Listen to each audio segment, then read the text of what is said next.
너를 지명하여 불렀나니 너는 내 것이라 내 것이라 너의 하나님이라 내가 너를 보배롭고 존귀하게 여기노라 너를 사랑하는 내 여호와라 내가 너를 지명하여 불렀나니 너는 내 것이라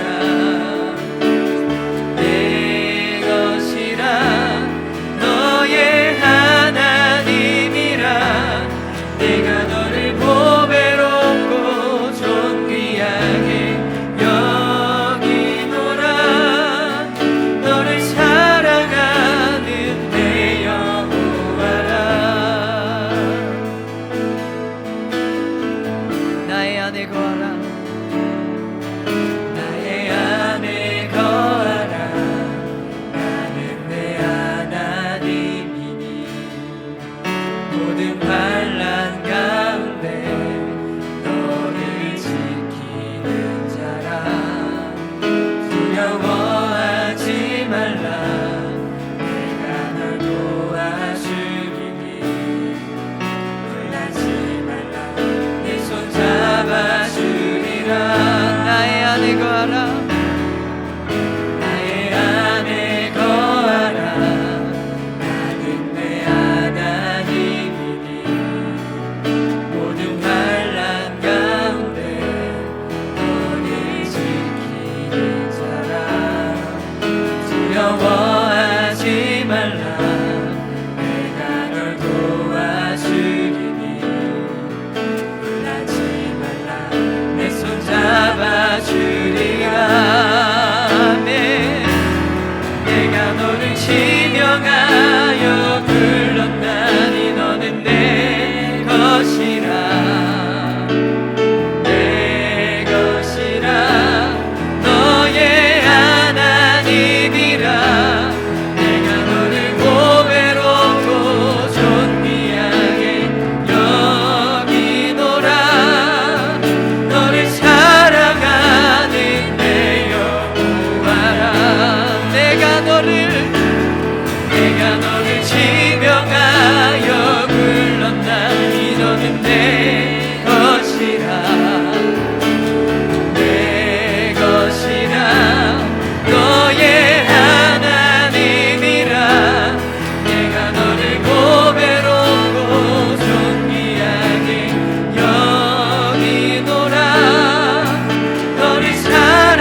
시간 함께 은혜 받을 말씀은 히브리서 4장 16절 말씀 함께 봉독하겠습니다.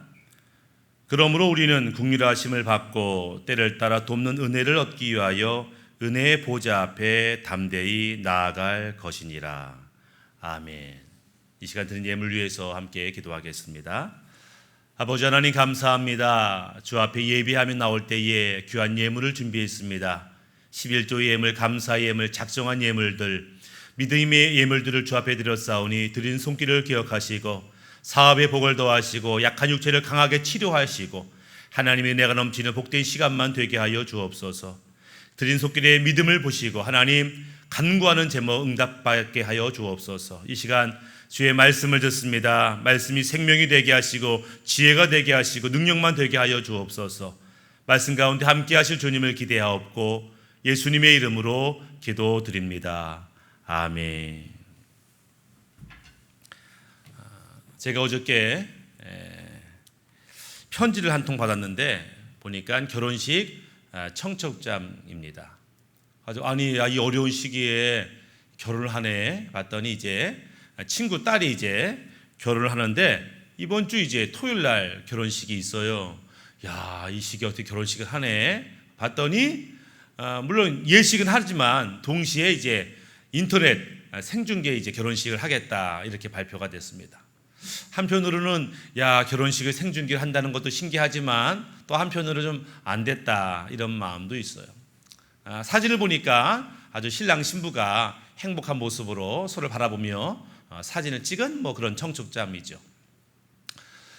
일반적으로 남자들이 이 여자가 나의 배필로 참 좋겠다 이상형이라고 할 수 있는 두 부류가 있습니다. 첫 번째, 일반적 남자들이 어떤 여자를 좋아하냐면은 자기 어머니와 같은 그런 여자를 원해요. 물론 이제 좋은 어머니였을 경우지만 어머니를 닮은 그런 여자를 만나면 이 여자랑 결혼하면 행복할 것이다 이런 기대감이 있어요. 그래서 어머니를 닮은 성격과 기질과 어떤 모습이 어머니를 닮은 여인과 결혼해가지고 행복을 꿈꾸지만 많은 경우에 그렇게 행복하지가 못해요. 왜냐하면 이 남자가 이 아내한테 어머니를 기대하기 때문에 그래요. 아내는 아내일 뿐이죠. 어머니의 헌신적인 사랑, 섬김, 따뜻한 것들을 아내한테 기대하기가 어렵죠. 기대하다 보면 실망하기도 합니다. 또 아내 역시 어머니 모습이 있지만 아내로서 사랑받기 원하고 아내로서 인정받아야 되는데 어머니의 모습만 구하니까 이게 가정이 행복하지 않은 경우가 있어요. 또 다른 남자들이 이상형으로 생각하는 여자가 어떠냐면은 자기와 성격과 기질이 좀 다른 사람, 정반대의 배우자를 원할 때가 있어요. 나는 뭐 활달하고 활기차고 소리 크고 근데 아내는 좀 조용하고 정숙하고 뭐 이런 여인을 원할 때가 있죠. 뭐 거꾸로 나는 아주 조용한 남자이기 때문에 아주 활동적이 있고 지도력 있는 그런 아내를 원할 때가 있습니다. 자기에게 없는 자기보다 좀 자기와는 좀 구별되는 그런 여인을 만나요. 그런데 결혼하고 나서는 문제가 생기죠. 그렇게 좋아 보였던 장점이 나중에는 성격 차이가 되고 문제점이 되는 것을 보게 됩니다. 처음에는 활달한 게 좋았는데 결혼하면서는 그런 활달한 게 아니라 좀 촐랑댄다고 할까? 정신없다고 할까? 그래서 옛날에는 좋았던 그런 모습들이 나중에는 문제거리가 되는 것들을 보게 되죠. 그래서 처음에는 이 사람 만나면 행복한 가정을 꾸릴 거야 이렇게 생각했지만 나중엔 그렇게 되지 않는 것들을 보게 됩니다. 왜냐하면 많은 사람이 생각하죠. 이 여자와 이 남자와 결혼하면 행복할 거야. 근데 그 결혼이 행복하지 않는 이유는 내 행복을 저 남자, 이 여자를 통해서 얻으려고 하기 때문에 그래요. 쉽게 말하면 내 의지와 관계없어. 이 사람이 잘하면 행복하지만 못하면 내가 불안한 거예요. 그러니까 나의 행복의 결정권이 나한테 있는 것이 아니라 상대방에게 있을 때, 또 그 사람을 내 마음대로 할 수 없을 때 우리는 행복하기보다는 그 사람한테 매이게 되고 끌려다니게 되고 불안하게 되는 것들을 보게 되죠. 행복은 나로부터 시작되어야 됩니다. 그러니까 내가 먼저 행복하고 내 안에 기쁨이 있고 그리고 더 나아가서 이 기쁨이 내가 좋아하는 사람에게로 흘러갈 때 행복을 느껴요. 그러니까 내 안에 기쁨과 행복이 있을 때 행복하지만 또 다른 행복은 이 기쁨과 사랑과 행복이 넘쳐서 사랑하는 사람에게 전달될 때, 그래서 이 사람이 행복해하는 것을 볼 때에 더 행복하지요. 뿐만 아니라 그렇게 상대방이 행복한데 이 행복이 또다시 나한테 돌아올 때, 내가 쉽게 말하면 사랑하고 예뻐하고 기뻐했더니 이 사람도 나에게 그런 반응을 보일 때 우리는 행복하다 이렇게 느끼는 것들을 보게 됩니다. 그 출발은 뭐냐면 내가 먼저 행복해야 돼요. 저 사람 때문에가 아니라 내 안에 행복과 기쁨이 가득하고 흘려보내고 전달되고 또 다시 돌아오고 이런 선순환이 이루어지면 우리는 참 행복하다 이렇게 느끼는데, 문제는 처음에 내 안에 정말 충만한 행복과 기쁨과 사랑이 내 안에 있는가, 이게 관건입니다.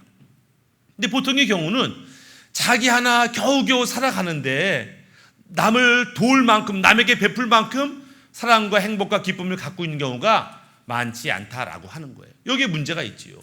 다들 사랑받기 원하지 사랑을 넉넉히 줄 만큼 충분히 갖고 있는 사람이 많지 않아요.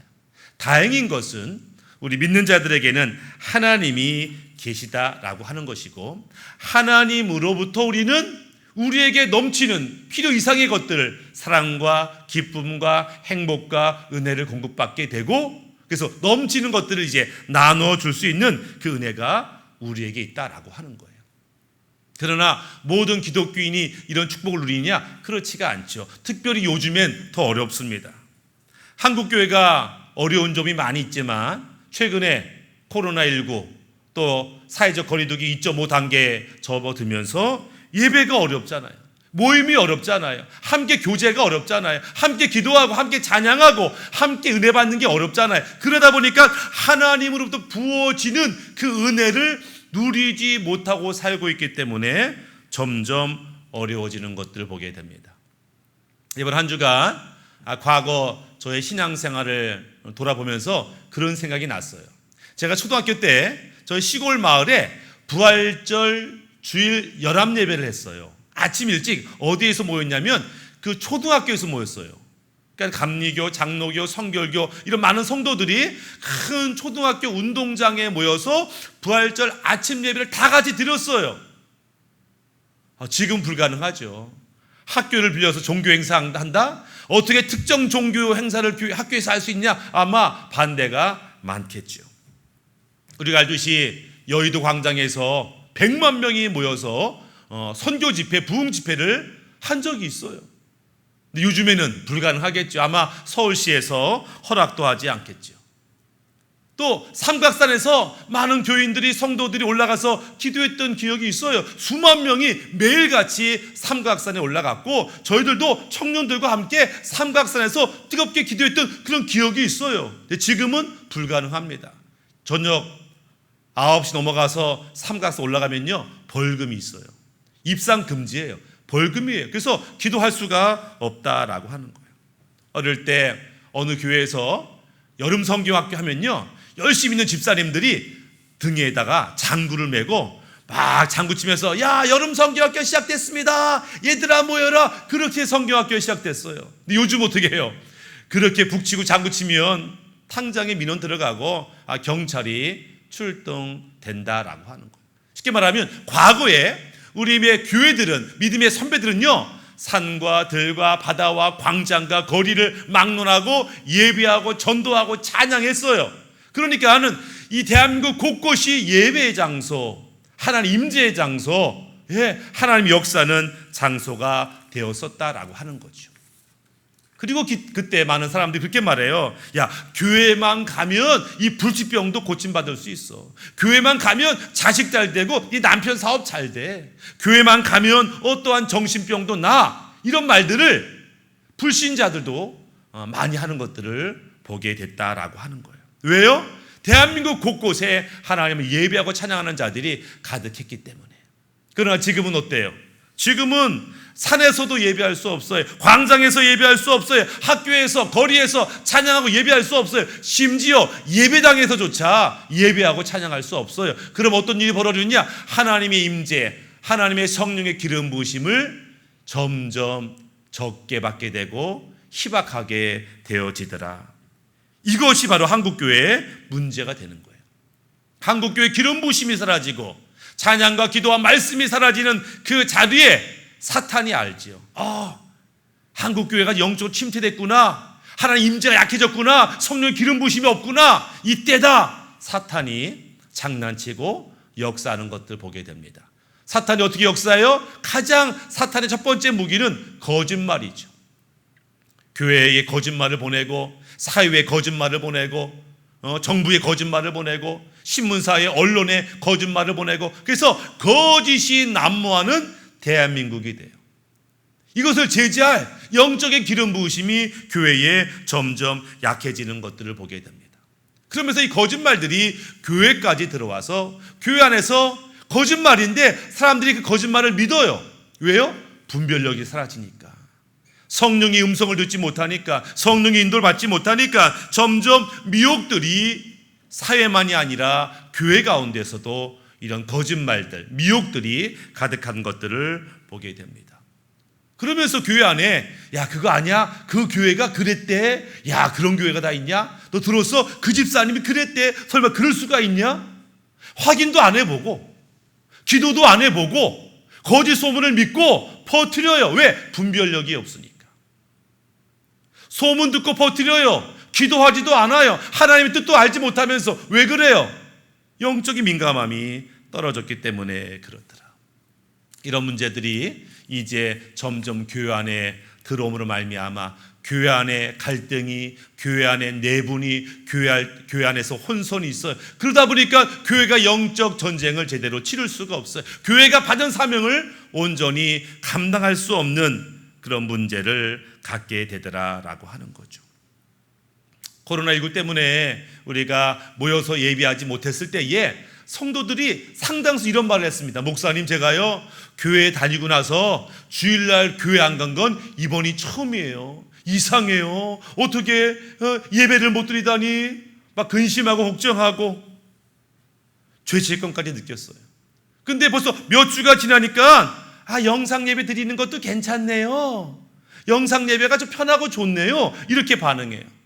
한 주, 두 주 빠질 때는 성도들 보고 싶어요. 목사님 보고 싶어요. 이러더니 집에서 영상 예배 드리면서 교회에서 시간 뺏기지 않으니까 좋네. 이렇게 반응해요. 말씀도 묵상하지 않고 기도하지 않고 사명도 감당하지 않으면서 전혀 내 삶에 문제가 없다. 그렇게 판단하고 있어요. 초신자만이 아니라 한때는 교회의 지도자였다는 사람들도 똑같이 반응하는 것들을 보게 됩니다. 일주일 내내, 한 달 내내 말씀하고 관계없는 삶을 살고 주님의 음성과 아무 관계없는 삶을 살면서도 당연한 것처럼 자기가 신앙생활 잘하는 것처럼 그렇게 영적인 무감각과 분별력을 잃은 것들을 보게 된다라고 하는 거예요. 더 나아가서 사탄이 계속 영향을 미침으로 말미암아 그저 신앙생활을 제대로 못할 뿐만 아니라 더 나아가서 교회를 대적하는 사람들이 늘어나기 시작한다라고 하는 거예요. 교회가 핍박받는 것은 2000년 전부터 초대교회 때부터 있었어요. 그러니까 교회의 고난과 핍박은 이상한 게 아니에요. 불신자로부터 그런 핍박과 고난을 받는다면 아멘하고 받을 수 있어요. 근데 문제는 성도들로부터 교회로부터 핍박이 시작된다라고 하는 거예요. 자기도 모르게 사탄의 도구가 되었음에도 불구하고 그것을 분별할 분별력이 없어요. 지금 사탄의 도구로 말하고 사탄의 도구로 쓰임받고 있는데도 불구하고 전혀 자기가 잘못되어 있다는 것을 알지 못하는 성도들이 점점 늘어가고 있다라고 하는 거예요. 물론 초대교회도 이런 성도가 있었습니다. 디모데후서 2장 16절에 망령되고 헛된 말을 버리라. 그들은 경건하지 아니함에 점점 나아가나니 그들의 말은 악성 종양이 퍼져 나감과 같은데 그 중에 후메네오와 빌레도가 있느니라. 후메네오, 빌레도 이런 사람이 교회의 지도자였어요. 영향력을 끼치는 사람이었어요. 한때는 교회 안에서 존경받는 성도였어요. 리더였어요. 그런데 영적인 분별력을 잃어버리고 사탄의 도구가 되면서 결국은 하나님의 교회를 대적하고 하나님을 대적하는 하나님의 사람들을 공격하는 사탄의 도구가 됐다. 이렇게 말하는 것들을 보게 됩니다. 이렇게 사탄의 도구가 된 자들은 말로 설득이 안 됩니다. 설명한다고 되는 게 아니죠. 그래서 우리가 한때는 쓰임 받았지만 하나님의 교회를 대적하는 사람들 혹시 내가 그런 사람 아닌지 우리가 돌이켜볼 필요가 있습니다. 마태복음 12장에는 예수님과 바리새인들이 논쟁하는 장면이 등장해요. 주제는 안식일을 이렇게 해도 되는 것인가? 이게 주제였습니다. 이 바리새인들 뜻은 뭐냐면 경건하다 이런 뜻이에요. 경건한 사람들. 이 바리새인들은 하나님 말씀을 사모하고 기도생활 열심히 하고 신앙생활 열심히 했던 한때는 참 경건한 사람으로 부림받았던 사람들이죠. 이 사람들이 예수님과 논쟁이 붙었어요. 첫 번째는 제자들 때문에. 제자들이 길을 가다가 밀밭에서 배가 고프니까 이삭을 뜯다가 후 불고 먹었어요. 야, 안식일에 저런 짓을 해도 되는가? 논쟁이 시작됐습니다. 또 한 번은 예수님이 치유하는데 안식일이에요. 지금 안진뱅이를 고치나 안 고치나 보자. 예수님이 안식일에 환자를 고치는 것을 보면서 안식일에 이런 것을 해도 되는 것인가? 이렇게 논쟁이 붙었어요. 예수님께서 구약을 인용하시고 하나님의 능력을 보여주시고 그러면서 설명을 잘했습니다. 바리새인들이 예수님 앞에서 대꾸를 못했어요. 예수님이 이기셨어요. 근데 문제는 분명히 예수님이 설명도 잘하시고 하나님의 능력도 보여주셨는데 정말 완벽하게 설득하신 것 같은데 결과는 뜻밖이었다라고 하는 거예요. 마태복음 14장 12절에 이렇게 말합니다. 12장 14절에 바리새인들이 나가서 어떻게 하여 예수를 죽일까 의논하거늘.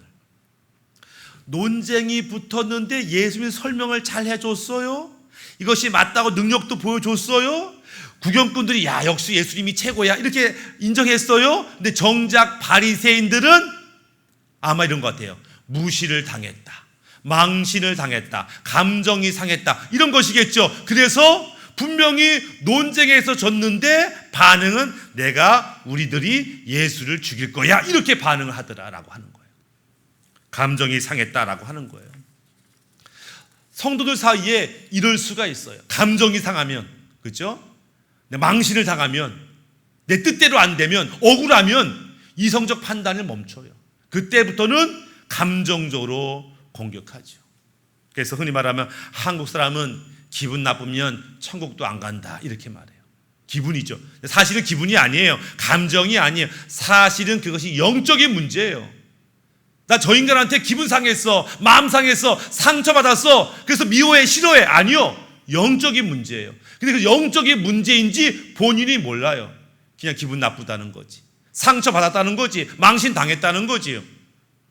영적인 분별력을 잃어버렸기 때문에. 물론 이게 하루아침에 된 게 아니에요. 오랫동안 하나님이 경고하시고 너 기도해야 된다, 너 말씀 봐야 된다, 순종해야 된다 무시했어요. 뭐 괜찮아요, 잘하고 있어요. 결국 영적으로 땅바닥에 떨어졌는데 그것을 알지 못하고 오히려 하나님을 대적하는 사람이 된 것들을 보게 됩니다. 한국 교회는 여러 가지 문제가 있어요.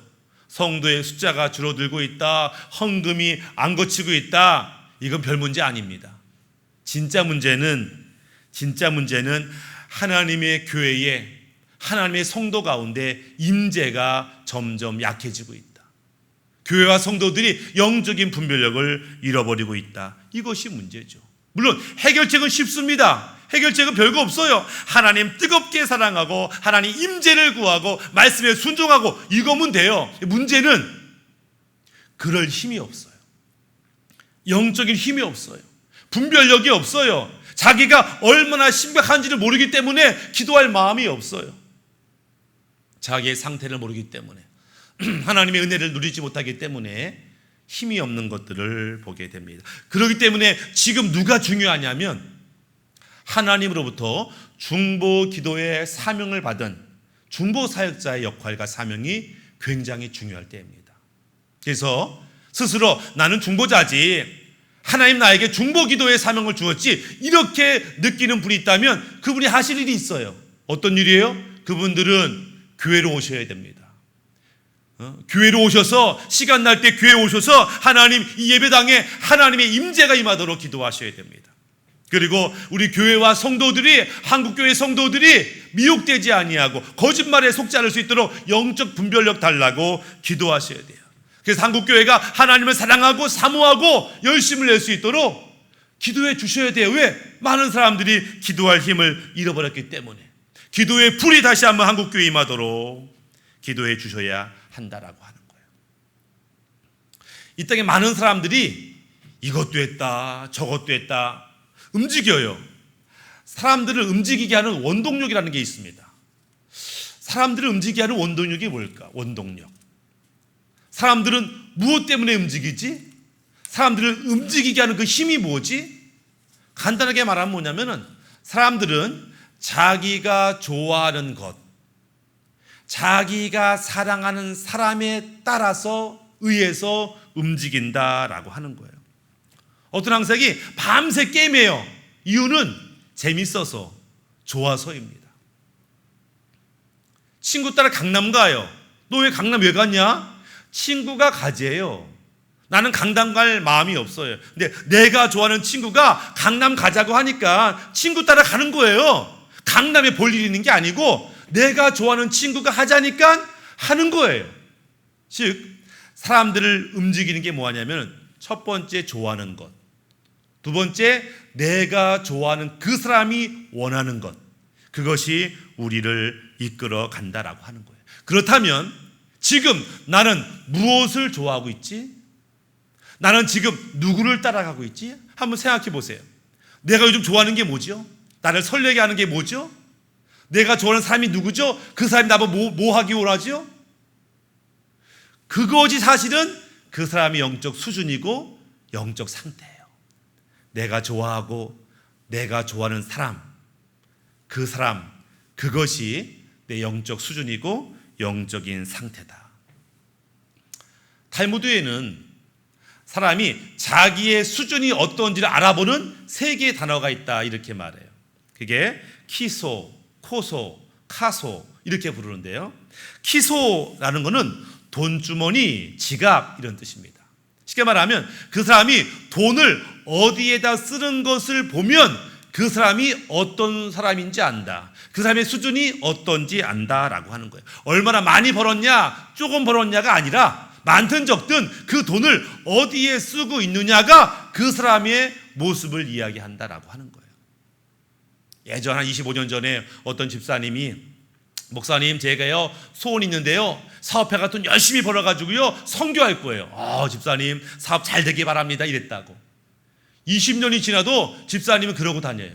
근데 25년 동안 봤을 때 그 집사님이 선교를 위해서 물질을 쓴 적은 거의 없어요. 본 적이 없어요. 근데 그분은 아시는 것 같아. 목사님들이 어떤 대답을 원하는지, 성도들이 어떤 말을 할 때 칭찬하는지 알았던 것 같아. 저는 돈 많이 벌면 선교할 거예요. 그렇지만 그분은 지금까지 내가 선교를 위해서 물질을 쓴 적이 없다. 그러니까 말하는 것과 행동이 다르는 거죠. 말하는 것이 그 사람을 지어주는 게 아니고 그분의 지갑이 어디에 쓰임받고 있는가 우리가 점검해 볼 필요가 있습니다. 두 번째는 이제 코소라고 하는 건데요. 코소라는 것은 이 술잔이라는 뜻입니다. 즉 나를 기쁘게 하는 게 뭐지? 나를 기쁘게 하는 것. 나는 즐거움을 어디서 찾지? 그것이 그 사람을 정한다는 거예요.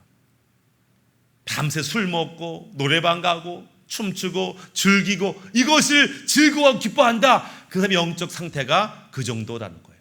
나는 성경 쓰고 찬양하고 기도하고 이 시간이 제일 좋아. 그 사람의 영적 상태와 수준이 그렇다라고 하는 거죠. 세 번째는 카소, 열정, 분노 이런 뜻을 갖고 있는데요. 나는 지금 무엇에 가슴이 뛰고 있는가? 무엇을 생각하면 가슴이 뛰고 있는가? 우리들이 지금 나를 설레게 하고 가슴 뛰게 하는 게 뭘까요? 집 사는 거? 여행 가는 거? 친구 만나는 거? 뭘까요? 선교하는 거? 예배 드리는 거? 찬양하는 거? 나를 가슴 뛰게 하는 그것이 그 사람의 영적 수준이다라고 하는 거예요. 근데 많은 분들이 가슴 뛰는 삶을 살지 못해. 다 식었어요.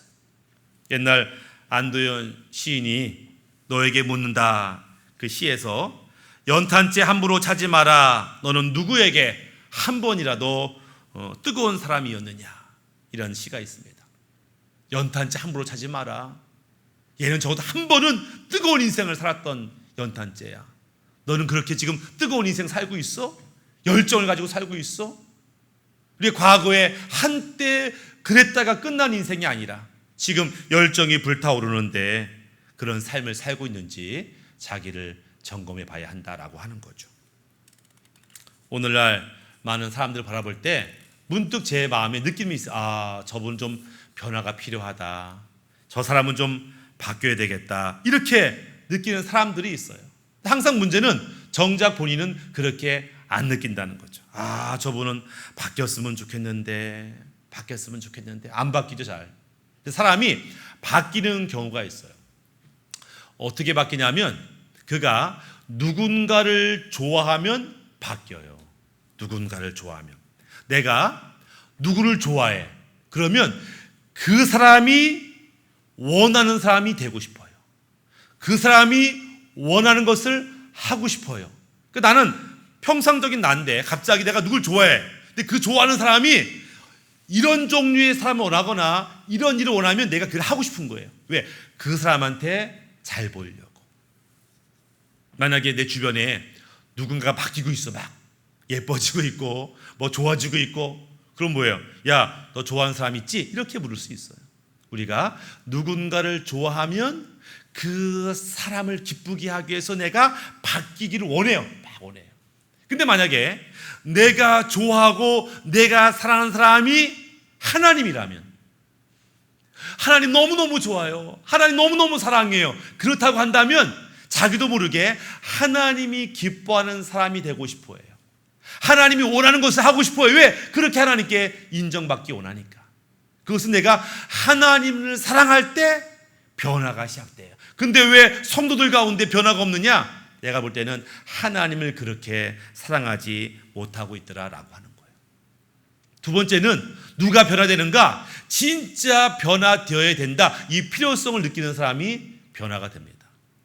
너 변화돼야 돼, 이렇게 살면 되겠냐, 이렇게 인생이 허비하면 되겠냐, 아무리 말을 해도요 그 귀에 안 들려요.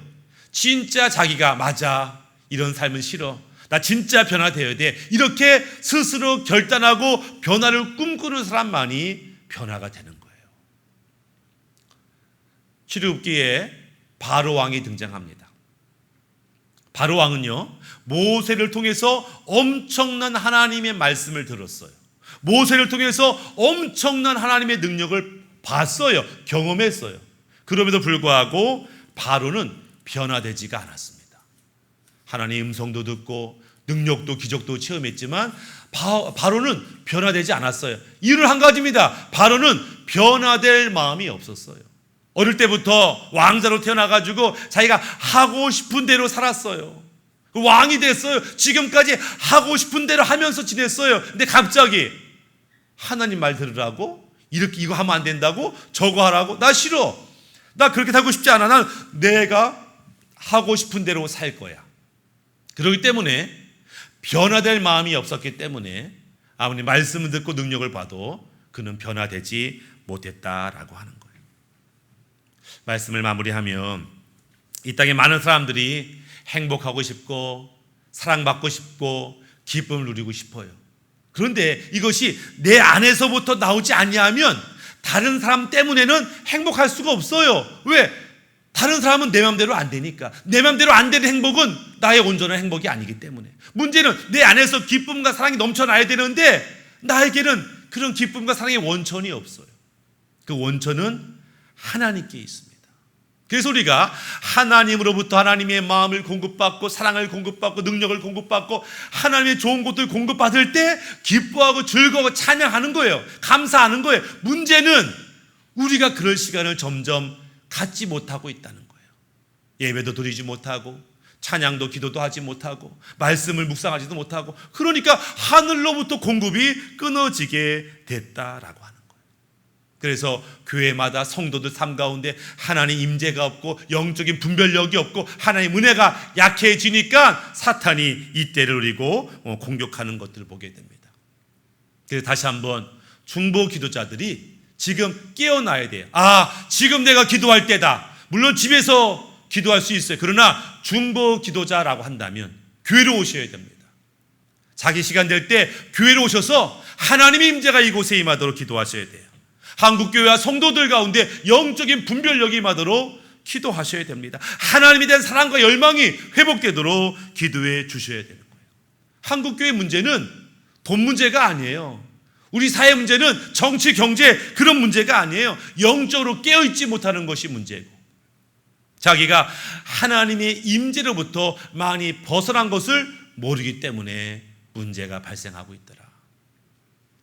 말씀을 마무리하면 지금 한국교회는 영적으로 아주 어려운 단계에 있어요. 하나님의 임재가 약해지고 하나님의 은혜가 약해지고 하나님의 역사가 약해지기 때문에 이때 깨어나서 기도하는 우리 모두가 되기를 바라겠습니다. 아멘. 기도합니다. 아버지 하나님, 한국교회가 회복되기 원합니다. 우리 성도들이 회복되기 원합니다. 사탄의 거짓말에 속지 않게 하여 주옵소서. 거짓 메시지에 하나님 따라가지 않게 하여 주옵소서. 주님을 사랑하고 교회를 사랑하고 성도를 사랑하고 말씀을 사랑하는 그 회복이 우리 가운데 있기를 원합니다. 그 열정이 회복되게 하여 주시고 기도가 회복되게 하시고 하나님 임재의 기름으로 하나님 충만한 우리 모두가 되게 하여 주옵소서. 오늘도 우리와 함께 하실 주님을 기대하옵고 예수님의 이름으로 기도드립니다. 아멘. 찬양 438장 찬양 드리겠습니다.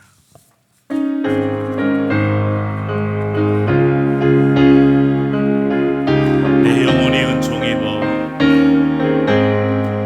내 영혼이 은총 입어 중한 죄짐 벗고 보니 슬픔 많은 이 세상도 천국으로 와도다.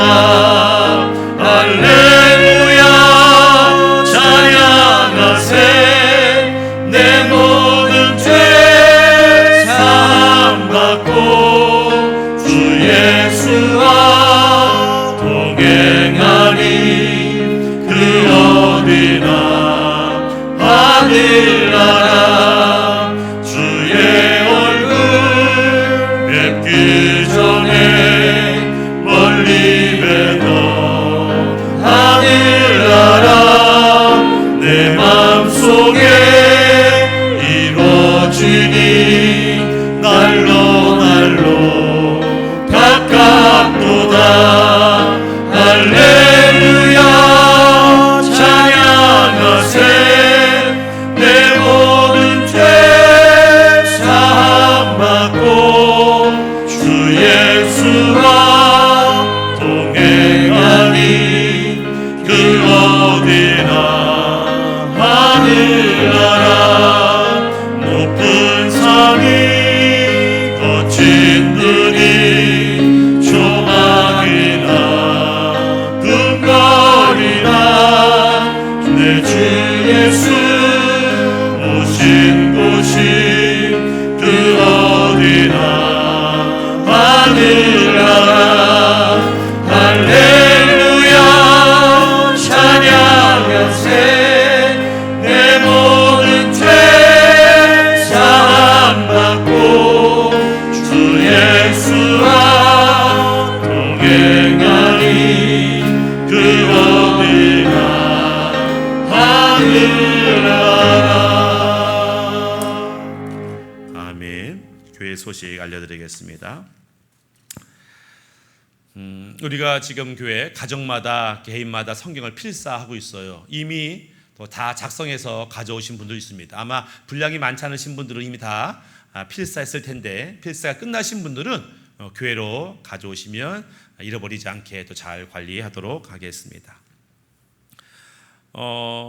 우리 지난주에 보니까 이 중고등부에서 이 오늘 말씀을 가지고 서로 묵상하고 감상문을 나눠주더라고요. 근데 아이들이 이 설교 말씀을 나눴는데 엄청 아주 깊이 있게 말씀을 나눈 것들을 보게 됩니다. 그래서 문득 생각한 것은 설교를 마치고 오늘 예배 마치고 식사하시면서 온 가족이 한번 목장 모임을 했으면 좋겠습니다. 아버지, 엄마, 아들, 딸들 함께 오늘 말씀의 주제를 가지고 함께 말씀을 나누면 아마 가정 모임에 큰 은혜가 있지 않을까 이런 생각이 듭니다. 그래서 한번 가정에서 목장 모임을 한번 해주시면 감사하겠습니다. 지금은 정말 기도할 때인데 기도의 사명자라고 느끼시는 분들은 교회에 오셔서 여러분들 이 땅에 하나님의 은혜가 다시 회복되고 하나님의 교회 역사가 다시 일어날 수 있도록 기도해 주시면 감사하겠습니다. 교회 헌금 계좌번호 참고하시면 좋겠습니다. 네, 기도하겠습니다. 여호와는 내게 복을 주시고 너를 지키시기를 원하며 여호와는 그 얼굴을 내게 비추사 은혜 베푸시기를 원하며 여호와는 그 얼굴을 내게로 향하여 주사 평강 주시기를 원하노라. 이제는 우리 구주 예수 그리스도의 은혜와 그 크신 아버지 하나님의 사랑과 성령의 감화감도 역사하심이 하나님의 은혜를 사모하고 영적 분별력을 사모하며 임재 가운데 기쁨과 사랑과 평강을 누리기 원하는 이곳에 있는 주의 백성과 가정과 사업과 사명 위에 이제부터 영원토록 함께 있을지어다. 아멘.